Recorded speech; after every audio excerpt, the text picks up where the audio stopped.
Cell helpline लोगों की मदद के लिए शुरू हुई थी, लेकिन कुछ शिकायतवीर इसे ब्लैकमेलिंग सेंटर बना बैठे हैं। जी हाँ, भोपाल कलेक्टर ना अब इन फर्जी शिकायतबाजों की नकेल कसने की ठान चुके हैं। अब अगर आप झूठी शिकायत कर करके सिस्टम का सिर खा रहे हैं तो हो जाइए सावधान, आपके मोबाइल नंबर और नाम की स्पेशल लिस्ट बन रही है। नमस्कार, मैं हूं भारत पंचवाल और आप देख रहे हैं राजीव टाइम। आइए दिखाते हैं ये रिपोर्ट जिसमें सच्चाई है, सिस्टम की शक्ति है और कुछ फ्रॉड जनसेवकों की करतूत। सेल हेल्पलाइन एक सिंगल विंडो सिस्टम जहां आप लोग अपनी परेशानियों की सीधी सुनवाई के लिए कॉल करते हैं, लेकिन अब यही हेल्पलाइन कुछ आदतन शिकायतबाजों की पर्सनल एंटरटेनमेंट लाइन बनती जा रही है। शिकायतें झूठी, मुद्दे बेबुनियाद और मकसद बस ब्लैकमेल करके फायदा उठाना।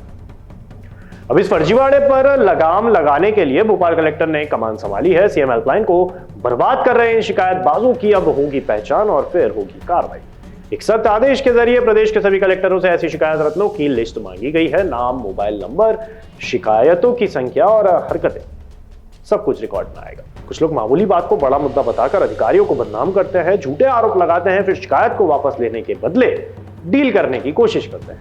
यानी जनसेवा नहीं, ब्लैकमेलिंग का नया तरीका ढूंढ निकाला है इन लोगों ने। सरकारी संसाधनों का खुल्लम खुल्ला दुरुपयोग।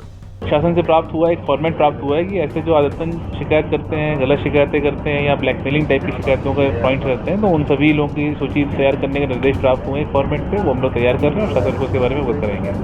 कलेक्टर ने निर्देश दिए हैं कि फेक कॉलर्स की एक कॉन्फ्रेंसिव लिस्ट बनाई जाए। हर जिले से इन आदतन अपराधियों पर कार्रवाई तय है, एफआईआर भी हो सकती है और जरूरत पड़ी तो इनका नाम ब्लैकलिस्ट में डालकर सरकारी सेवाओं से वंचित किया जा सकता है।